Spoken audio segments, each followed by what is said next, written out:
ভাইরা নবীর নাতির জন্য কেমন পাগল ছিলেন।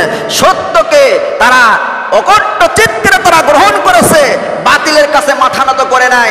তারা বলেছে আমরা এখানে শহীদ হতে চাই, যদি আমরা এখান থেকে পালায়ে যাই কিয়ামতের দিন নবীর সামনে আমরা মুখ দেখাইতে পারবো না। সুবহানাল্লাহ বিহামদিহি।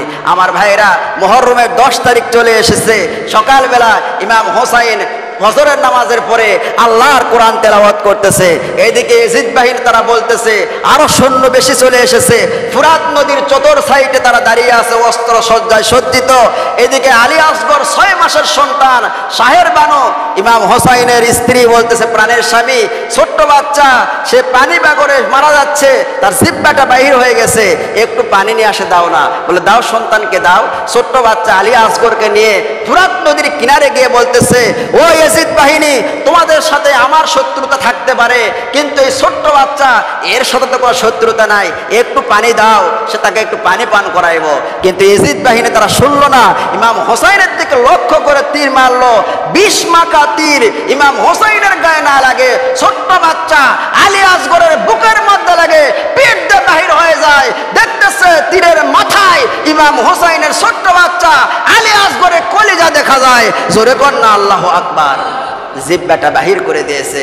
ছোট্ট বাচ্চাকে কোলে করে নিয়ে বাসার মধ্যে যখন তাঁবুর মধ্যে এসেছে, শাহের বানু বলতেছে আমার সন্তানকে কি আপনি পানি পান করাইছেন? বলে এমন পানি পান করাইছি স্ত্রী রে আর জীবনে কোনোদিন পানি খাইতে চাবে না। আমার ভাইয়েরা তাঁবুর মধ্যে কান্নার রোল পড়ে গেল। হোসাইনের একটা সন্তান 18 বছরের নওজোয়ান আলী আকবর দৌড়ে আসলেন। মা কি হয়েছে? বলে দেখো না তোমার ছোট্ট ভাই আলী আসগরের কলিজা বাহির করে দিয়েছে। বলে মা তরবারি দাও, আমি যাব যুদ্ধ করব। তরবারি নিয়ে আলী আকবর যখন ময়দানে নেমে গেলেন, এরকম জিহাদ করতেছে, করতে করতে ক্লান্ত হয়ে গেছে, পানির পিপাসা, কলিজা শুকে গেছে। তাঁবুর মধ্যে এসে বলতেছে মা একটু পানি দাও মা, যদি একটু পানি পাই তাহলে ইয়াজিদ বাহিনী সকলকে আমি হত্যা করে ফেলবো। এবার শাহের বানু কাঁদে আর বলে বাবা রে, যদি পানি থাকতো তোর ছোট ভাই কি পানি বাগরে মারা যাইতো। আমার ভাইয়েরা এবার আলী আকবর তরবারি নিয়ে মাকে বললেন মা ছোট্ট ভাইয়ের রক্ত নিয়ে শপথ করলাম মা, ওই কাফেরদেরকে ওদেরকে না মেরে আমি বাসায় ফিরবো না, যদি আমি না ফিরি তাহলে সেখানে শহীদ হয়ে যাবো আল্লাহর রাস্তায়। এবার তরবারি নিয়ে যখন চলে গেলেন আমার ভাইয়েরা, যাওয়ার পর জিহাদ করতে করতে শহীদ হয়ে গেলেন। এক এক করে সবগুলা কাফেলা যাত্রী তারা শহীদ হয়ে গেল। 72 জনের মধ্যে 2 জন পুরুষ এখন তাঁবুর মধ্যে আছে, একটা হচ্ছে ইমাম হুসাইন আর একটা হচ্ছে জয়নুল আবেদিন। জয়নুল আবেদিন বেমারি, অসুস্থ, একবার উঠলে পড়ে যায়, আবার উঠতে পারে না, দাঁড়াইতে পারে না। ইমাম হুসাইন তাঁবুর মধ্যে যুদ্ধের পোশাক পরতেছেন। জয়নুল আবেদিন বলতেছে আপনি যাবেন না, আপনাকে তারা শহীদ করে ফেলবে, আমি যাব জিহাদের ময়দানে। আমার ভাইয়ের একটা অসুস্থ মানুষ নবীর প্রেমে, নবীর নাতির জন্য কেমন পাগল ছিল, সে জিহাদের ময়দানে যাইতে চায়। আমার ভাইয়েরা সত্যর জন্য, হকের জন্য আমি আপনি হচ্ছে সামনে আগে যাই, আমার আল্লাহ সাহায্য করবে। জোরে কোন সুবহানাল্লাহ। এবার জয়নুল আবেদিনকে ইমাম হোসাইন বলতেছে না তুমি থাকো, তুমিও যদি শহীদ হয়ে যাও তাহলে নবীর বংশের বাতিকে জ্বালাবে, বলুন না সুবহানাল্লাহ। ইমাম হোসাইন চলে গেলেন জিহাদ করতে করতে, এক পর্যায়ে পানির পিপাসা, কলিজা শুকে গেছে। ফুরাত নদীর কিনারে গিয়ে পানি যখন হাতে নিয়েছে, আহারে পানি আর পানি নাই, পানি রক্ত হয়ে গেছে। চতুর্দিক থেকে তীর মারতেছে। ইমাম হোসাইনের সমস্ত শরীর রক্তাক্ত হয়ে গেছে। ঘোড়ার কাছে আসে, ঘোড়ার পিঠের উপর হাত দিয়ে মাথাটা ঠেকাইছে, সমস্ত ঘোড়া রক্তাক্ত হয়ে গেছে। ইমাম হোসাইন বলতেছে ভাই রে, ও ভাই তোমরা কি জানো না আমি নবীর নাতি, আমাকে নবী কতটা ভালোবেসেছে, কতটা মহব্বত করেছে। ও ভাইরা তোমরা আমাকে হত্যা করো না, শহীদ করো না। কোনো কথা শুনতেছে না, বৃষ্টির মতো তীর মারতেছে। ইমাম হোসাইন বলতেছে আজকে জুমার দিন, আমার একটু সময় দাও, আমি 2 রাকাত নামাজ পড়তে চাই। জোরে কর না আল্লাহু আকবার। ওই তীর মারা অবস্থায় বলতেছে আমি নামাজ পড়তে চাই। নামাজের সময় দেয়া হলো, এবার নামাজে দাঁড়াইছে, তাশাহুদ পড়তেছে। চতুর্দিক থেকে বৃষ্টির মতো তীর মারতেছে। সালাম ফিরানোর আগেই 72টা তীর তীর হুসাইনের গায়ের মধ্যে লেগেছে। ডান দিকে তীর মারলে বাম দিক থেকে বাহির হয়ে যায়, সামনে তীর মারলে পিছন দিক থেকে বাহির হয়ে যায়, পিছনে তীর মারলে সামনের দিক থেকে বাহির হয়ে যায়। সমস্ত শরীরের মধ্যে 72টা তীর মারা। ইমাম হোসাইন জমিনে পড়ে গেল। সীমার ইমাম হোসাইনের বুকের উপর উঠে বসলেন। ইমাম হোসাইনের গলার মধ্যে ছুরি চালাইতেছে। হোসাইন বলতেছে, ও সীমার, তোমার কি একটু দয়া হয় না? আল্লাহর নবী আমার নানা এই গলার মধ্যে কত চুমু খেয়েছে, তোমার কি দয়া হয় না, মায়া হয় না? এবার সীমার ইমাম হোসাইনের গলাকে কেটে আলাদা করে ফেললো। আমার ভাইয়েরা সংক্ষিপ্ত বলতেছে, এইদিকে উম্মে সালমা রাসূল পাক সাল্লাল্লাহু আলাইহি সাল্লামের একজন স্ত্রী বলতেছে, আমি মাগরিবের নামাজ পড়তে দেখলাম রাসূলের রওজার পাশে কান্নার আওয়াজ শোনা যায়, কে যেন ডুকরে ডুকরে কাঁদতেছে। আমি চলে গেলাম, দৌড়ায় দেখলাম মানুষ নাই, জন নাই, কিন্তু কান্নার আওয়াজ। আমার বাসার মধ্যে আসলাম, এশার নামাজের পরে আমি শুয়ে পড়েছি। ঘুমের ঘরে স্বপ্নে দেখি আল্লাহর নবী কোথায় থেকে যেন দৌড়ায় দৌড়ায় আসতেছে। সমস্ত শরীরের মধ্যে রক্ত, গায়ের মধ্যে কাদা মাটি মাখা আছে। নবীকে জিজ্ঞাসা করলাম, নবী গো, আপনি রক্তাক্ত অবস্থায় গায়ের মধ্যে কাদা মাখানে কোথায় থেকে আসলেন? আল্লাহর নবী কাঁদে আর বলে, উম্মে সালমারে তুমি জানো না, আজকে ইমাম হোসাইনকে শহীদ করা হয়েছে কারবালার ময়দানে। বলে, আপনার রওজায় মাগরিবের নামাজ পড়ে কে কে কাঁদলো? বলে, আমি যখন হোসাইন যখন কারবালার ময়দানে নানা নানা বলে চিৎকার মারছে, আমি নবী আর রওজায় থাকতে পারি নাই, রওজায় থেকে দৌড় দিয়ে চলে গেছি কারবালার ময়দানে। জোরে কন্যা আল্লাহু আকবার। যখন হোসাইন মাটির সাথে পড়ে গড়াগড়ি করে হোসাইনকে জড়ায় ধরে, হোসাইন যতবার গোরান দিয়েছে আমি নবীও ততবার গোরান দিয়েছি। এই জন্য আমার গায়ের মধ্যে কাদা মাটি লেগেছে, আমার গায়ের মধ্যে রক্ত লেগেছে।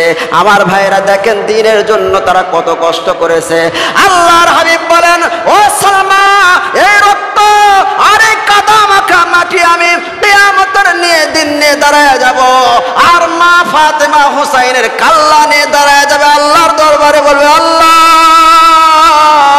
আমার কলিজার টুকরা সন্তানের কাল্লার বিনিময়। আর নবী বলবে, আমার নাতির রক্ত মাখা শরীরের বিনিময় আল্লাহ আমার এতিম উম্মতদেরকে মাফ করে দাও। বলুন না সুবহানাল্লাহ। যারা আসসালামু আলাইকুম ওয়া রাহমাতুল্লাহি ওয়া বারাকাতুহু।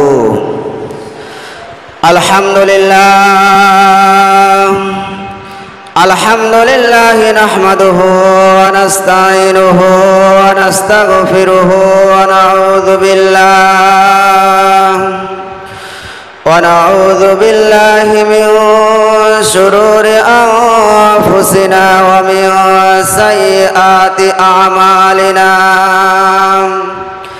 من يهده الله فلا مضل له ومن يضلله فلا هادي له ونشهد أن لا إله إلا الله وحده لا شريك له ونشهد أن سيدنا وسندنا وحبيبنا وحبيب طبيبنا ومولانا محمدا عبده ورسوله الذي أرسله بالحق بشيرا ونذيرا وداعيا إلى الله بإذنه وسراجا منيرا. فقد قال الله تعالى في كلامه المجيد والفرقانه الحميد. সকলে আমার সাথে জবান ছেড়ে বলুন, আউযু বিল্লাহি মিনাশ শাইতানির রাজিম। বিসমিল্লাহ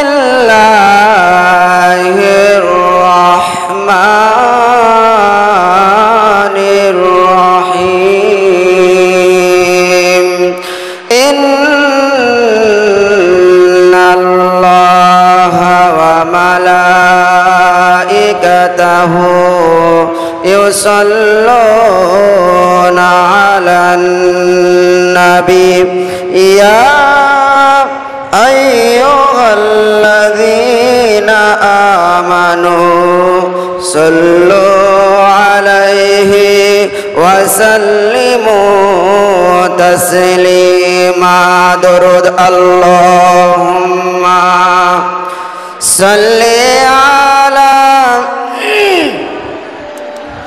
مولانا محمد وعلى آل سيدنا شافعنا محمد محبت زوরে সুরে বলুন আল্লাহুম্মা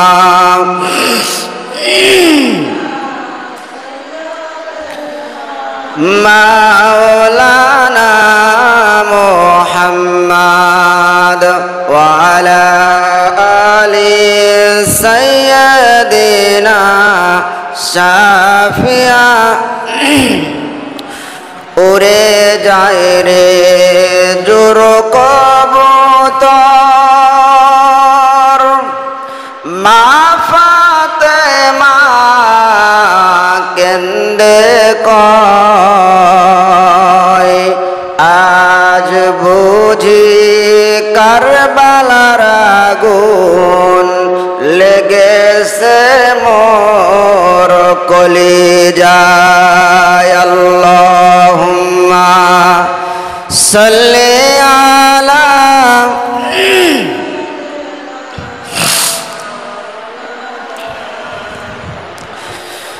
وعلى آل سيدنا شافعنا আলহামদুলিল্লাহ সর্বাগ্যে সর্বপ্রথম সেই মহান আল্লাহ পাকের দরবারে লাখ কোটি শুকরিয়া জ্ঞাপন করে নেই যে মহান রব্বুল আলামিন আমাদেরকে ভালোবেসে পছন্দ করে মনোনীত করে সপ্তাহের শ্রেষ্ঠ দিন জুমার দিন আল্লাহ পাকের ঘরে এসে বসে কোরআন এবং হাদিস থেকে কিছু কথা বলা এবং শোনার তৌফিক দান করলেন সেই মাবুদের দরবারে একবার কালিমাতুশ শুকরিয়া আদায় করি সকলেই জবান ছেড়ে পড়ে নেই আলহামদুলিল্লাহ লাখ কোটি দরুদ সালাম বর্ষিত হোক আকা ইমানদার তাজদারে মদিনা মুহাম্মদ মুস্তাফা যেই নবীকে সৃষ্টি না করলে সমস্ত আসমান জমিন চন্দ্র সূর্য গাছপালা তরুলতা বৃক্ষলতা কুল কায়নাতের আল্লাহ রাব্বুল আলামিন কোনো কিছু সৃষ্টি করতেন না সেই বিশ্ব নেতা বিশ্ব মানবের উপরে দরুদ সালাম প্রেরণ করে সকলে মহব্বতে পড়ে নেয় সাল্লাল্লাহু আলাইহি ওয়াসাল্লাম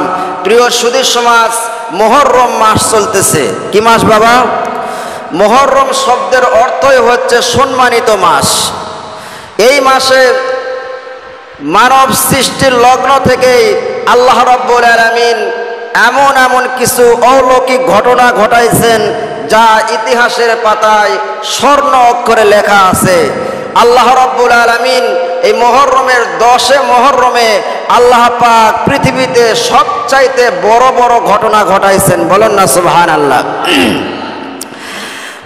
আমার ভাইরাম আল্লাহ রাব্বুল আলামিন এই মুহররমের 10 তারিখে দুনিয়ার সৃষ্টি লগ্ন থেকে আল্লাহ রাব্বুল আলামিন সবচাইতে বড় বড় ঘটনা ঘটাইছেন মানব সৃষ্টির ইতিহাসে যেই সমস্ত ঘটনাগুলো বড় বড় আল্লাহ রাব্বুল আলামিন তা মুহররমের 10 তারিখেই ঘটাইছেন আল্লাহর নবী হযরতে মূসা আলাইহিস সালামকে ফেরাউনের কবল থেকে মুক্তি দান করেছেন মুহররমের 10 তারিখে বলেন না সুবহানাল্লাহ এই মুহররমের 10 তারিখকে বলা হয় আশুরা আশুরা শব্দের অর্থই হলো 10 এই মুহররমের 10 তারিখে আল্লাহ পাক 10টি বড় বড় ঘটনা ঘটাইছেন কন্যা আল্লাহু আকবার তার মধ্যে এক নাম্বার আল্লাহর নবী মূসা আলাইহিস সালাম তার জাতিকে নিয়ে যখন রওনা করলেন করলেন, পিছনে ফেরাউন বাহিনী, সামনে নীল নদী।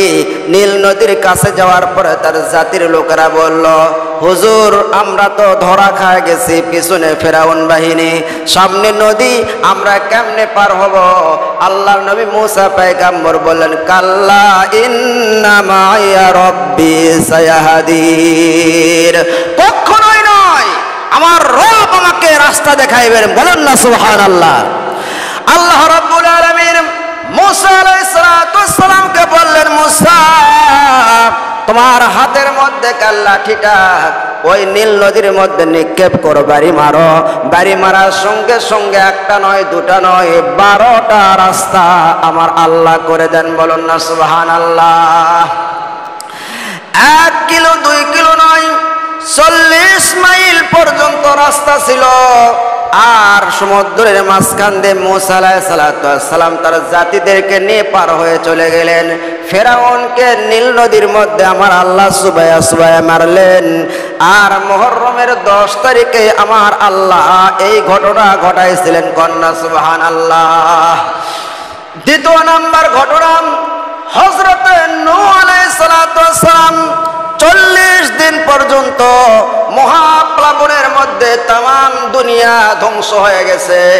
তাম দুনিয়া পানির মধ্যে ছিল, প্লাবনের মধ্যে ছিল। নূহ আলাইহিস সালামের নৌকা যখন জুতি পাহাড়ে গিয়ে প্রবেশ করলো, জুতি পাহাড়ে যাওয়ার পরে আস্তে আস্তে 40 দিন পরে পানি যখন কমে গেল, হযরত নূহ আলাইহিস সালামকে মুহররমের 10 তারিখে মহাপ্লাবন থেকে আমার আল্লাহ মুক্তি দান করেছিলেন। কন্যা সুবহানাল্লাহ। হযরত ঈসা আলাইহিস সালামকে, যেই নবী একজন মাত্র নবী, বাবা সারা দুনিয়া এসেছেন, তার কোনো বাবা ছিল না। আমার রব্বুল আলামিন বাবা সারাই তাকে দুনিয়ায় পাঠাইছেন। সুবহানাল্লাহ। এজন্য কবি বলেন, বেপেদার পর জুংদা পয়দা ও কোনাদ, বেপেদার পর জুংদা পয়দা ও কোনাদ, তিফলের আদর মাহাদে গোয়া ও কোনাদ। বাবা সারা সন্তান জন্ম দেওয়ার মালিক কে? জোরে বলেন কে? দোলনার শিশুকে কথা বলানোর ক্ষমতা রাখেন কে? আমার ভাইয়েরাম, হযরত ঈসা আলাইহিস সালামকে বাবা সারা আমার আল্লাহ দুনিয়ায় পাঠায় দিলেন।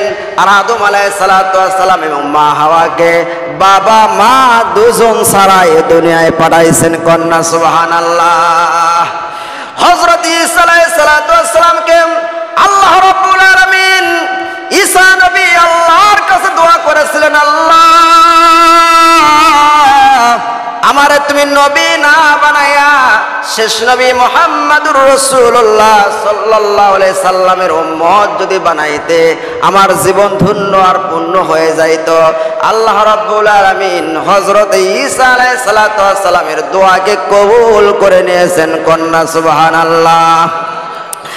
এই মুহররমের 10 তারিখে আল্লাহ রাব্বুল আলামিন ঈসা আলাইহিস সালামকে চতুর্থ আসমানে আল্লাহ পাক উঠায় নেন। আর 4 নাম্বার, হযরতে আদম আলাইহিস সালাম 350 বছর পর্যন্ত কেঁদেছিলেন, আল্লাহর কাছে দোয়া করেছেন, আল্লাহ তুমি আমারে মাফ করে দাও, মাফ করে দাও। মুহররমের 10 তারিখে আমার আল্লাহ হযরতে আদম আলাইহিস সালামের তওবাকে কবুল করেছেন। কন্যা সুবহানাল্লাহ। 5 নাম্বার, হযরত ইউনূস আলাইহিস সালামকে মাছে যখন খায়া ফেললাম, 40 দিন পর্যন্ত মাছ এক সমুদ্র থেকে আর এক সমুদ্রের অতল গহ্বরে তলদেশে চলে গেল। একে তো মাছের পেটের অন্ধকার, আর একটা সমুদ্রের অন্ধকার, একটা রাত্রের অন্ধকার। এই 3টা অন্ধকারের মধ্যে হযরত ইউনূস আলাইহিস সালাম ছিলেন।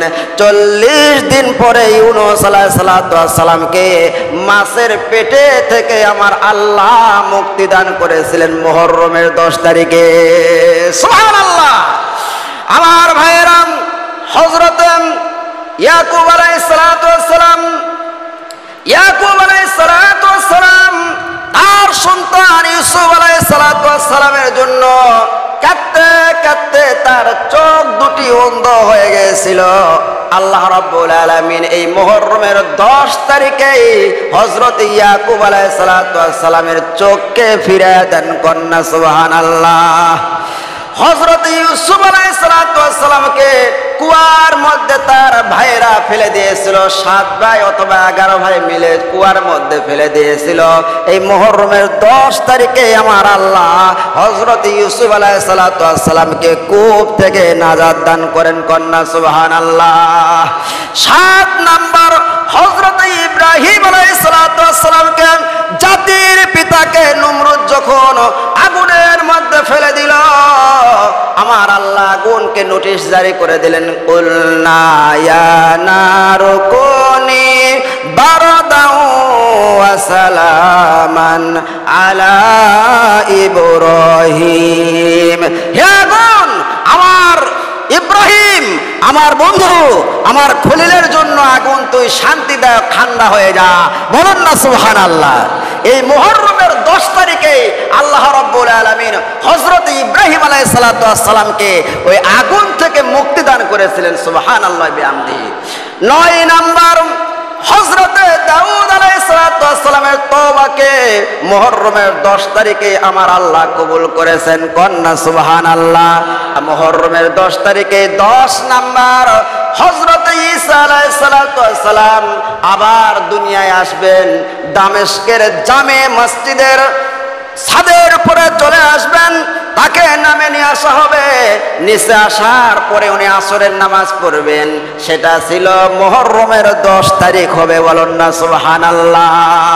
সর্বোপরি হুজুর পাক সাল্লাল্লাহু আলাইহি সাল্লামের কলিজার টুকরা নয়নের মণি হযরত হুসাইনকে মুহররমের 10 তারিখে কারবালার ময়দানে রক্তাক্ত অবস্থায় শহীদ করে দেয়া হয়। আল্লাহু আকবার। তাহলে আমরা জানতে পারলাম মানব সৃষ্টির ইতিহাসে থেকে যে আল্লাহ রাব্বুল আলামিন দুনিয়াতে যত বড় বড় ঘটনা ঘটাইছেন, যত বড় বড় ইতিহাস ঘটেছে, আল্লাহ পাক এই মুহররমের 10 তারিখে ঘটাইছেন। আল্লাহু আকবার।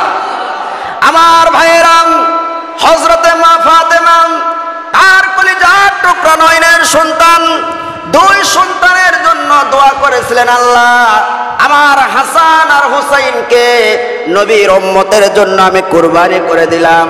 আমার আল্লাহ দোয়া কবুল করেছেন। কেমন দোয়া কবুল হয়ে গেল? 2 সন্তানই আল্লাহর রাস্তায় শহীদ হয়ে গেছে। আমার ভাইয়েরা, এজিদ সেই সময় সরকার প্রধান। এজিদ চাচ্ছিল এই যে হুসাইনের সাথে যুদ্ধর কিন্তু মেন কারণ হচ্ছে হক আর বাতিলের যুদ্ধ।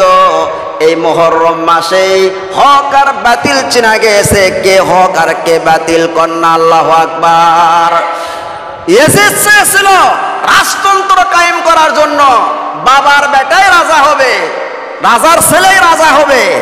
আর হুসাইন বলেছিলেন না, রাজতন্ত্র হতে পারে না, যে যোগ্য মানুষ খেলাফত কায়েম হবে, যোগ্যতা ব্যক্তি সংসদে যাবে, যোগ্যতা ব্যক্তি সে সরকার প্রধান হবে। জোরে কোন সুবহানাল্লাহ। গণতান্ত্রিক পদ্ধতি এটা ইমাম হুসাইন চালু করেছেন, এই নেই কিন্তু যুদ্ধ। আমার ভাইয়েরা, আপনারা শুনেছেন ইমাম হাসানকে ২০ পান করে মারা হয়েছে। যখন ইয়াজিদ চিন্তা করলো যে আমার পথের কাঁটা হচ্ছে হাসান আর হুসাইন, এই 2 জনকে যদি সরাইতে পারি তাহলে আমাকে আর কেউ রাজ সিংহাসন থেকে নামাইতে পারবে না। আমার ভাইয়েরা, সম্মান দেওয়ার মালিক আল্লাহ, বেইজ্জতি করার মালিকও আল্লাহ। জোরে কোন ঠিক কিনা? যে জনগণ তোমাকে ফুলের মালা দিয়ে তোমাকে বসাইছে, যেই জায়গায় যেই চেয়ারে ফুলের মালাতে বসাইছে, ওই জনগণ আর জুতার মালাতে নামাইতে পারে। জোরে কোন ঠিক কিনা? আমার ভাইয়েরা, সেই সময় চিন্তা করলো কেমনে ইমাম হুসাইনকে শহীদ করা যায়, মারা যায়। চিন্তা ভাবনা করে একটা মহিলা ঠিক করলো, সেই মহিলাটার নাম হলো মাইমুনা। মাইমুনা ইমাম হুসাইনের 4টা স্ত্রী ছিল। কয়টা স্ত্রী বাবা? একটা স্ত্রীর নাম ছিল জাইদা। জাইদার হাতে ইমাম হাসান এরকম শরবত খাইতেন।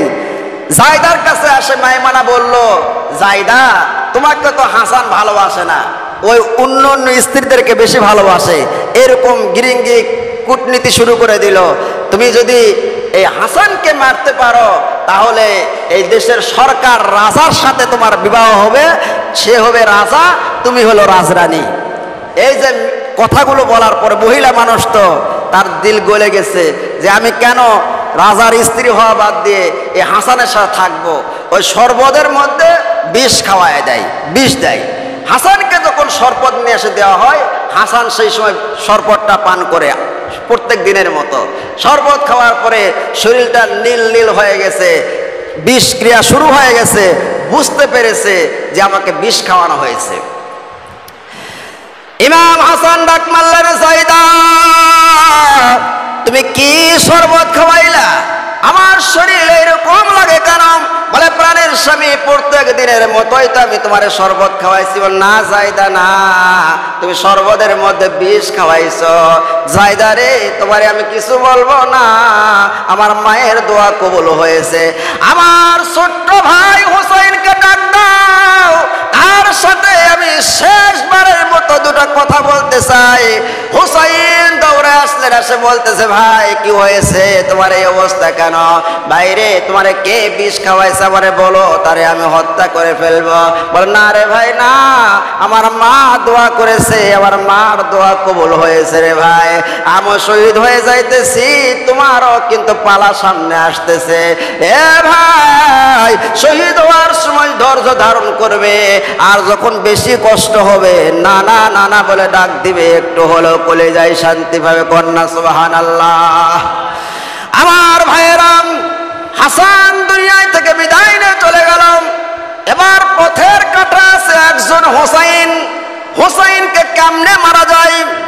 কুফার গভর্নর ইবনে জিয়াদকে ইয়াজিদ বললাম, যদি তুমি হুসাইনকে কুফায় নিয়ে আসতে পারো অনেক পুরস্কার দেওয়া হবে।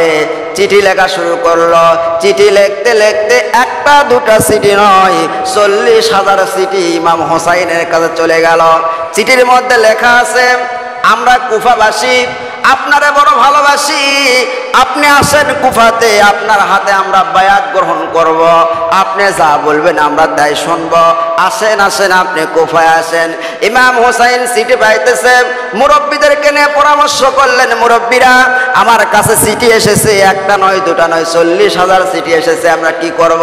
সেই সময় মুরব্বীরা বললেন, চিঠির রং দেখা যাইতেছে ভালো, কিন্তু কুফাবাসীর তরবারির ব্যবহার মনে হয় ভালো হবে না, কারণ তারা গাদ্দার, তারা মুনাফিক।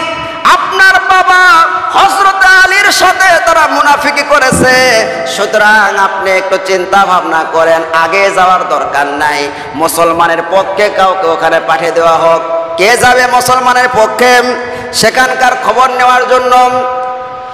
এই সময় মুসলিম বিন আকিল নামে একজন মানুষ, আল্লাহর নবীর জবরদস্ত সাহাবী, মুসলিম বিন আকিল দ্বারা বললেন, আমি যাব কুফার অবস্থা জানার পরে আমি চিঠি লিখবো, যদি ভালো অবস্থা দেখি আপনি যাবেন। সন্তান আছে 12 বছর 13 বছর বয়স, একটার নাম মোহাম্মদ আর একটার নাম হচ্ছে ইব্রাহিম, তাদের মা নাই। 2 সন্তান ডাক মারছে, আব্বা আপনি চলে যাবেন, আমরা কার কাছে থাকবো, আমাদেরকে আপনি নিয়ে যান। মুসলিম বিন আকিল এই 2 সন্তানকে নিয়ে 3 জনের কাফেলা করে চলে গেলেন কুফায়।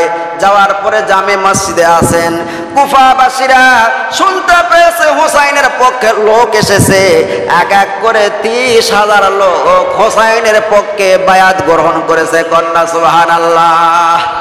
মুসলিম বিন আকিল দেখলেন এখানকার অবস্থা তো ভালো, চিঠি লিখলেন হুসাইনের কাছে, হুসাইন তোমার জন্য কুফাবাসীরা পাগল, তোমাকে তারা চায়, তুমি চলে আসো। ইমাম হুসাইন মুরব্বীদেরকে বললেন, এই যে চিঠি এসেছে, মুসলিম বিন আকিল চিঠি লিখেছে, আমি এখন যাব? সেই সময় মুরব্বীরা বলেন, ঠিক আছে আপনি এখন যাইতে পারেন, যেহেতু মুসলমানের পক্ষে আমাদের পক্ষে একজন গিয়েছে সেখান থেকে খবর এসেছে, আপনি যাইতে পারেন। এবার ইমাম হুসাইন তার কলিজার টুকরা নয়নের মনে একটা সন্তান নাম আলী আসগর, মাত্র 6 মাস বয়স, ওই সন্তান এবং 72 জনের কাফেলা, ছেলে মেয়ে বৃদ্ধ বনিতা, এরকম ভাবে 72 জন নারী পুরুষ মিলে রওনা করলেন। কোথায় বাবা? সেই কুফার দিকে রওনা করছে। এই দিকে যখন জিয়াদ খবর পেয়েছেন, যে হুসাইনের কাছে চিঠি লেখা হয়েছে, হুসাইন আসতেছে, ইবনে জিয়াদকে মসজিদ থেকে টেনে টেনে বাহির করে মসজিদের বারান্দায় তাকে জবাহ করে দেওয়া হয়। আমার ভাইরা, ছোট্ট ছোট্ট দুটো বাচ্চা মোহাম্মদ ইব্রাহিম দুই ভাই খবর পেয়েছে। তারা বলল, ভাই রে, আমাদের বাবাকে হত্যা করে ফেলেছে, শহীদ করে দিয়েছে, আমাদেরকে শহীদ করবে, চলো যাই এখান থেকে, আমরা পালাই। ছোট্ট দুই বাচ্চা কুফার রাস্তা চিনে না, দৌড়াইতেছে দৌড়াইতেছে, রাত হয়ে গেছে, রাত্রিবেলা দৌড়ায় আর দিনের বেলা জঙ্গলের মধ্যে থাকে, এরকম ভাবে বাগানের মধ্যে লুকে থাকে। আমার ভাইরা, জিয়াদ এবার এরকম ভাবে আপনার কুফার গভর্নর ইয়াজিদ জিয়াদকে বলেছেন, ও জিয়াদ, ওই সে দেখতে দুটো সন্তান এসেছিল মোহাম্মদ ইব্রাহিম, মুসলিম বিন আকিলের দুটো সন্তানকে যে ধরে দিতে পারবে তাকে পুরস্কার দেওয়া হবে। সব কুফাবাসীরা ওই দুটো সন্তানকে ধরার জন্য ঘুরতেছে। ওই দুই সন্তান দৌড়ায়, 3 দিন পর্যন্ত দৌড়াইছে, 3 দিন 3 রাত। তাহারে সন্তানের পেটের মধ্যে খাবার নাই, তারা আর সামনে আগাইতে পারে না। একটা খেজুরের বাগানের মধ্যে দুই ভাই শুয়ে আছে রাত্রিবেলা। বড় ভাই বলতেছে, ভাই চলো যাই, আমাদেরকে ধরা পারলে কিন্তু হত্যা করে ফেলবে, শহীদ করে ফেলবে। ছোট্ট ভাই কাঁদে আর বলে, ভাই যান, পেটের মধ্যে খাবার নাই, শরীরে শক্তি নাই, আর এক কদম সামনে দিতে পারবো না। ও ভাই, আমি যাইতে পারতেছি না। সেই সময় ওই আপনার খেজুর বাগানের মধ্যে দুই ভাই শুয়ে আছে। সকাল যখন হয়েছে, খেজুর বাগানের মালিকের নাম ছিল হারেস। হারেস নিজেও তরবারি নিয়ে ঘুরতেছেন, ওই দুই সন্তানকে খুঁজতেছেন। ওই খেজুর বাগানের মালিক হারেসের স্ত্রী সকালবেলা জঙ্গলের মধ্যে খেজুর বাগানে গিয়েছে। আহারে, যে জঙ্গলে সাপ বিচ্ছু পোকামাকড়ের ভয় থাকে, সেই জঙ্গলের মধ্যে সেই বাগানের মাঝখানে দেখতেছে যেন দুটা পূর্ণিমার চাঁদ উদিত হয়ে আছে। কন্যা সুবহানাল্লাহ। এত সুন্দর চেহারা ছিল দুটো সন্তানের, স্বর্ণের পুতুলির মতো চেহারা, এত সুন্দর রূপ লাবণ্য আমার আল্লাহ দান করেছিলেন। এবার ওই মহিলাটা আশ্চর্য হয়ে গেলেন, বাগানের মধ্যে এগুলো সন্তান কোথায় থেকে আসলো? কাছে গিয়ে যখন মোহাম্মদ ইব্রাহিম যা ডাক দিয়েছে, ছোট্ট ভাই উঠেছে, বড় ভাইকে ডাক দিয়ে বলছে, ভাই রে, কুফার মহিলা আমাদেরকে ধরে ফেলে দিয়েছে, আমাদের আর মদিনায় যাওয়া হবে না। চিৎকার মারে কাঁদে আর বলে, মদিনার পাখি, খবর দাও হুসাইনের কাছে, সে যেন কুফায় না আসে, কুফাবাসীরা তাদের তরবারির ব্যবহার ভালো না। এই বলে দুই ভাই কাঁদতেছে। দুই ভাই মহিলার পায়ে পড়ে গেছে, তুমি আমাদের মা লাগো, আমাদের মা নাই, মা রে আমরা হারাইছি, আমাদের বাবাকে শহীদ করে ফেলে দিয়েছে, তুমি আমাদের মা লাগো, আমাদের মাইরো না, আমাদেরকে মদিনায় পাঠায় দাও। হোসাইন এখানে আসলে হোসাইনকেও শহীদ করে ফেলবে। মহিলাদের কলিজায় দয়া বেশি, মায়া বেশি। মহিলা বললেন, বাবা, তোমাদেরকে দেখে আমার মায়া লেগেছে, দয়া লেগেছে। ও বাবা, চলো আমার বাড়িতে, এখানে থাকলে তোমাদেরকে ধরে ফেলে দিবে। দুই সন্তানকে নিয়ে বাড়িতে এসেছে, রাত হলে তোমাদেরকে আমি মদিনার রাস্তা নিজেই দেখে দিব। দুটো সন্তানকে নিয়ে আসার পরে বাড়ির মধ্যে একটা ঘরের মধ্যে রেখে দিয়েছে। হারেস সারাটা দিন খুঁজেছে, পাই নাই। তরবারির সাথে করে নিয়ে স্ত্রীকে বলতেছে, স্ত্রী রে, কে যেন পুরস্কারের ভাগিদার হয়ে যায়, সারাদিন খুঁজলাম, পাইলাম না, দাও, খাবার আছে নাকি, খাবার দাও, খাবার খাবো। খাবার খাইতে লাগছে, ওই দুই ভাই পাশের রুমে শুয়ে আছে, ঘুমাচ্ছে। ঘুমের ঘরে স্বপ্নে দেখে তাদের মা বাবা দুজনে তাদেরকে ডাকতেছে। ছোট ভাই ঘুম থেকে জাগ্রত হয়ে মা মা বলে কাঁদতেছে। হারেস বলতেছে, স্ত্রীরা কে কাঁদে আমার বাড়ির মধ্যে? না স্বামী, না, আমাদের বাড়ির মধ্যে না, পাশের বাড়িতে কাঁদতেছে। না স্ত্রী, আমার বাড়ির মধ্যে কাঁদতেছে। না প্রাণের স্বামী, আমাদের বাড়ি নয়, কুফার সন্তানেরা কাঁদতেছে। বলে, কুফাবাসীর সন্তানের কান্না তো সুন্দর সুমিষ্ট হতে পারে না। ভাতের প্লেটটা সরায়া ফেলে দিয়ে দৌড়তে চলে গেলেন। ঘরের মধ্যে যায় দেখে এক ভাই আর এক ভাইকে জড়ায় ধরে মা মা বলে কাঁদতেছে। আরে, দুটো পূর্ণিমার চাঁদের মতো চেহারা, মুরগির বাচ্চার মতো দুটো সন্তানকে ঘর থেকে টেনে টেনে বাহিরে করলো। যখন স্ত্রী পায়ে পড়ে গেছে, প্রাণের স্বামীরে, এত বড় অন্যায় কাজ করবেন না, এত বড় জুলুম করবেন না। এই দুটো সন্তান মদিনার সন্তান, এদেরকে হত্যা করলে কিয়ামতের দিন বিশ্ব নবীর কাছে মুখ দেখান যাবে না। কন্যা সুবহানাল্লাহ। আমার ভাইয়েরা, স্ত্রীর কোনো কথা শুনলেন না, পা ঝটকানা দিয়ে স্ত্রীকে ফেলে দিয়ে চলে গেলেন। তরবারি নিয়ে দুই সন্তানকে নিয়ে যাইতেছে ফুরাত নদীর কিনার দিয়ে। চিন্তা করলেন, আমার চাইতে শক্তিশালী কেউ আসে যদি আমার হাত থেকে নিয়ে যায়, আমি পুরস্কার পাবো না, এবার তাদেরকে হত্যা করতে হবে। আমার ভাইয়েরা, বড় ভাই মোহাম্মদকে পায়ের নিচে ফেলাইছে, লাফ দিয়ে উঠেছে। এবার ইব্রাহিমকে ফেলাইছে, লাফ দিয়ে উঠেছে। এবার চিন্তা করলাম, যেভাবে হোক তাদের কাল্লা নিয়ে যাইতে হবে। পায়ের নিচে ফেলাইয়া চাপ দিয়ে ধরে কাল্লা কাটছে। মোহাম্মদের কাল্লা কাটছে, ইব্রাহিমের কাল্লা কাটছে।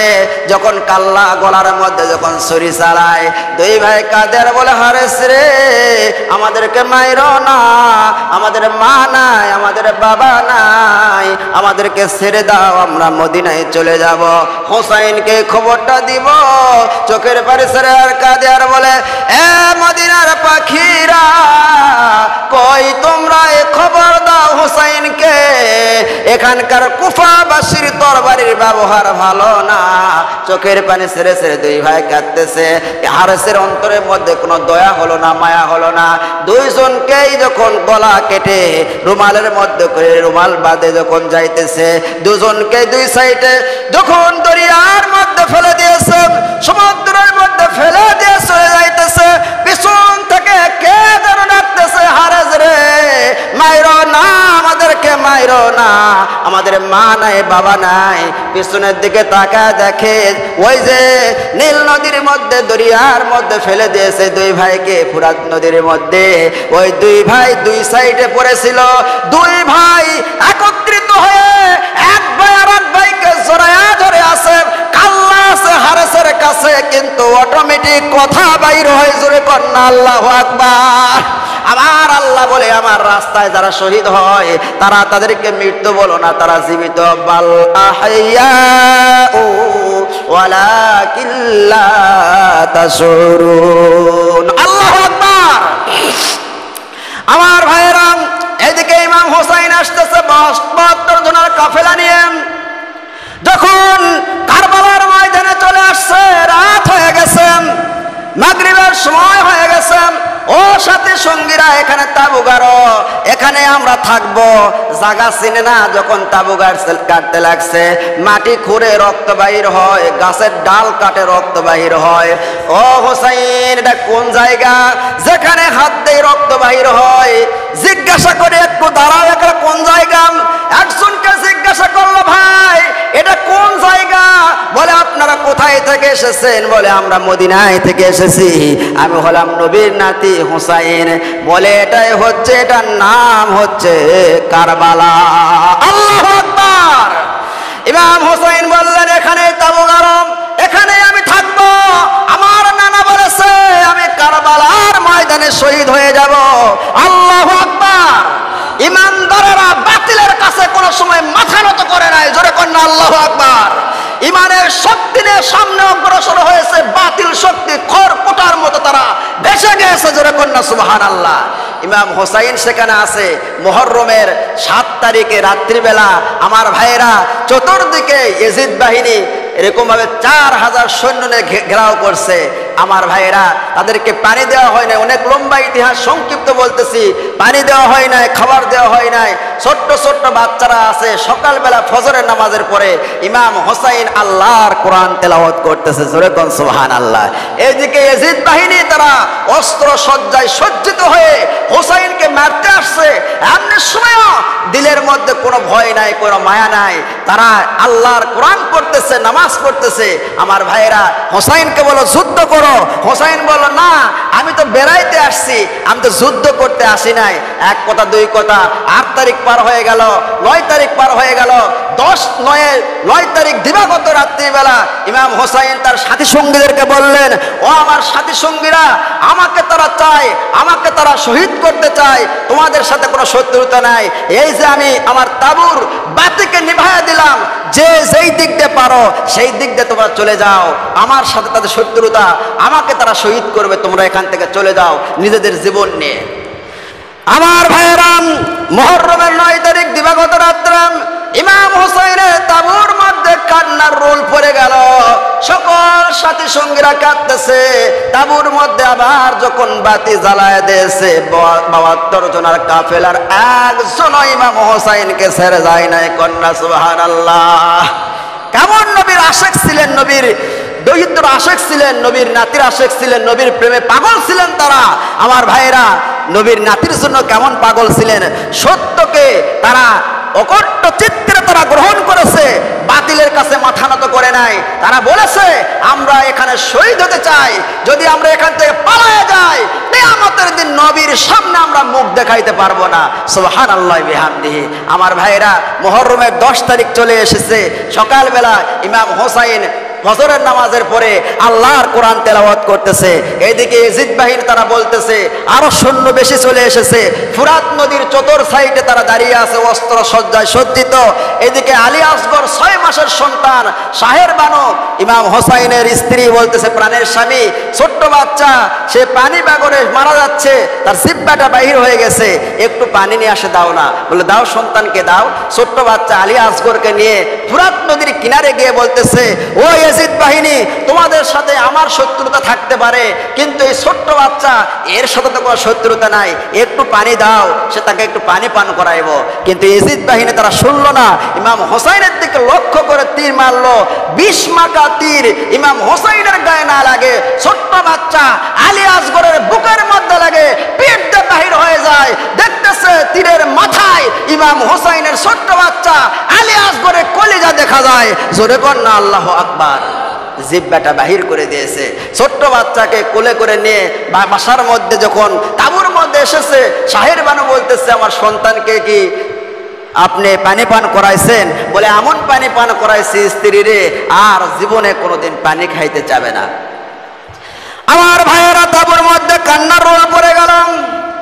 হোসাইনের একটা সন্তান 18 বছরের নওজোয়ান আলী আকবর দৌড়ে আসলেন। মা, কি হয়েছে? বলে দেখো না, তোমার ছোট্ট ভাই আলী আসগরের কলিজা বাহির করে দিয়েছে। বলে মা, তরবারি দাও, আমি যাব, যুদ্ধ করব। তরবারি নিয়ে আলী আকবর যখন ময়দানে নেমে গেলেন, এরকম জিহাদ করতেছে, করতে করতে ক্লান্ত হয়ে গেছে, পানির পিপাসা, কলিজা শুকে গেছে। তাঁবুর মধ্যে এসে বলতেছে, মা একটু পানি দাও মা, যদি একটু পানি পাই তাহলে ইয়াজিদ বাহিনী সকলকে আমি হত্যা করে ফেলবো। এবার শাহের বানু কাঁদে আর বলে, বাবা রে, যদি পানি থাকতো তোর ছোট ভাই কি পানি বাগরে মারা যাইতো। আমার ভাইয়েরা, এবার আলী আকবর তরবারি নিয়ে মাকে বললেন, মা ছোট্ট ভাইয়ের রক্ত নিয়ে শপথ করলাম মা, ওই কাফেরদেরকে ওদেরকে না মেরে আমি বাসায় ফিরবো না। যদি আমি না ফিরি তাহলে সেখানে শহীদ হয়ে যাবো আল্লাহর রাস্তায়। এবার তরবারি নিয়ে যখন চলে গেলেন, আমার ভাইয়েরা, যাওয়ার পর জিহাদ করতে করতে শহীদ হয়ে গেলেন। এক এক করে সবগুলা কাফেলা যাত্রী তারা শহীদ হয়ে গেল। 72 জনের মধ্যে 2 জন পুরুষ এখন তাঁবুর মধ্যে আছে। একটা হচ্ছে ইমাম হোসাইন, আর একটা হচ্ছে জয়নুল আবেদিন। জয়নুল আবেদিন বেমারি, অসুস্থ, একবার উঠলে পড়ে যায়, আবার উঠতে পারে না, দাঁড়াইতে পারে না। ইমাম হোসাইন তাঁবুর মধ্যে যুদ্ধের পোশাক পরতেছেন। জয়নুল আবেদিন বলতেছে, আপনি যাবেন না, আপনাকে তারা শহীদ করে ফেলবে, আমি যাব জিহাদের ময়দানে। আমার ভাইয়ের একটা অসুস্থ মানুষ নবীর প্রেমে, নবীর নাতির জন্য কেমন পাগল ছিল, সে জিহাদের ময়দানে যাইতে চায়। আমার ভাইয়েরা, সত্যের জন্য, হকের জন্য আমি আপনাদের সামনে আগে যাই, আমার আল্লাহ সাহায্য করবে। জোরে কোন সুবহানাল্লাহ। এবার জয়নুল আবেদিনকে ইমাম হোসাইন বলতেছে, না তুমি থাকো, তুমিও যদি শহীদ হয়ে যাও তাহলে নবীর বংশের বাতি কে জ্বালাবে? বলুন না সুবহানাল্লাহ। ইমাম হোসাইন চলে গেলেন জিহাদ করতে করতে। এক পর্যায়ে পানির পিপাসা, কলিজা শুকে গেছে। ফুরাত নদীর কিনারে গিয়ে পানি যখন হাতে নিয়েছে, আরে পানি আর পানি নাই, পানি রক্ত হয়ে গেছে। চতুর্দিক থেকে তীর মারতেছে। ইমাম হোসাইনের সমস্ত শরীর রক্তাক্ত হয়ে গেছে। ঘোড়ার কাছে আসে ঘোড়ার পিঠের উপর হাত দিয়ে মাথাটা ঠেকাইছে, সমস্ত ঘোড়া রক্তাক্ত হয়ে গেছে। ইমাম হোসাইন বলতেছে, ভাই রে, ও ভাই, তোমরা কি জানো না আমি নবীর নাতি, আমাকে নবী কতটা ভালোবেসেছে, কতটা মহব্বত করেছে। ও ভাইরা, তোমরা আমাকে হত্যা করো না, শহীদ করো না। কোনো কথা শুনতেছে না, বৃষ্টির মতো তীর মারতেছে। ইমাম হোসাইন বলতেছে, আজকে জুমার দিন, আমার একটু সময় দাও, আমি 2 রাকাত নামাজ পড়তে চাই। জোরে কর না আল্লাহু আকবার। ওই তীর মারা অবস্থায় বলতেছে, আমি নামাজ পড়তে চাই। নামাজের সময় দেওয়া হলো, এবার নামাজে দাঁড়াইছে, তাশাহুদ পড়তেছে। চতুর্দিক থেকে বৃষ্টির মতো তীর মারতেছে। সালাম ফিরানোর আগেই 72টা তীর হুসাইনের গায়ের মধ্যে লেগেছে। ডান দিকে তীর মারলে বাম দিক থেকে বাহির হয়ে যায়, সামনে তীর মারলে পিছন দিক থেকে বাহির হয়ে যায়, পিছনে তীর মারলে সামনের দিক থেকে বাহির হয়ে যায়। সমস্ত শরীরের মধ্যে 72টা তীর মারা। ইমাম হোসাইন জমিনে পড়ে গেল। সীমার ইমাম হোসাইনের বুকের উপর উঠে বসলেন। ইমাম হোসাইনের গলার মধ্যে ছুরি চালাইতেছে। হোসাইন বলতেছে, ও সীমার, তোমার কি একটু দয়া হয় না? আল্লাহর নবী আমার নানা এই গলার মধ্যে কত চুমু খেয়েছে, তোমার কি দয়া হয় না, মায়া হয় না? এবার সীমার ইমাম হোসাইনের গলাকে কেটে আলাদা করে ফেললো। আমার ভাইরা সংক্ষিপ্ত বলতেছে, এইদিকে উম্মে সালমা রাসূল পাক সাল্লাল্লাহু আলাইহি সাল্লামের একজন স্ত্রী বলতেছে, আমি মাগরিবের নামাজ পড়তে দেখলাম রাসূলের রওজার পাশে কান্নার আওয়াজ শোনা যায়, কে যেন ডুকরে ডুকরে কাঁদতেছে। আমি চলে গেলাম, দৌড়ায় দেখলাম মানুষ নাই, জন নাই, কিন্তু কান্নার আওয়াজ। আমার বাসার মধ্যে আসলাম, এশার নামাজের পরে আমি শুয়ে পড়েছি। ঘুমের ঘরে স্বপ্নে দেখি আল্লাহর নবী কোথায় থেকে যেন দৌড়ায় দৌড়ায় আসতেছে। সমস্ত শরীরের মধ্যে রক্ত, গায়ের মধ্যে কাদা মাটি মাখা আছে। নবীকে জিজ্ঞাসা করলাম, নবী গো, আপনি রক্তাক্ত অবস্থায় গায়ের মধ্যে কাদা মাখানে কোথায় থেকে আসলেন? আল্লাহর নবী কাঁদে আর বলে, উম্মে সালমারে, তুমি জানো না আজকে ইমাম হোসাইনকে শহীদ করা হয়েছে কারবালার ময়দানে? বলে, আপনার রওজায় মাগরিবের নামাজ পড়ে কে কে কাঁদলো? বলে, আমি যখন হোসাইন যখন কারবালার ময়দানে নানা নানা বলে চিৎকার মারছে, আমি নবী আর রওজায় থাকতে পারি নাই, রওজায় থেকে দৌড় দিয়ে চলে গেছি কারবালার ময়দানে। জোরে কর না আল্লাহু আকবার। যখন হোসাইন মাটির সাথে পড়ে গড়াগড়ি করে হোসাইনকে জড়ায় ধরে, হোসাইন যতবার গোরান দিয়েছে আমি নবীও ততবার গোরান দিয়েছি। এই জন্য আমার গায়ের মধ্যে কাদা মাটি লেগেছে, আমার গায়ের মধ্যে রক্ত লেগেছে। আমার ভাইয়েরা দেখেন দিনের জন্য তারা কত কষ্ট করেছে। আল্লাহর হাবিব বলেন, ও সালমা, এই রক্ত আর এই কাদা মাখা মাটি আমি কিয়ামতের দিন নিয়ে দাঁড়ায় যাব, আর মা ফাতেমা হুসাইনের কাল্লা নিয়ে দাঁড়ায় যাবে আল্লাহর দরবারে। বলবে, আল্লাহ, আমার কলিজার টুকরা সন্তানের কাল্লার বিনিময়। আর নবী বলবে, আমার নাতির রক্ত মাখা শরীরের বিনিময়, আল্লাহ আমার এতিম উম্মতদেরকে মাফ করে দাও। বলুন না সুবহানাল্লাহ।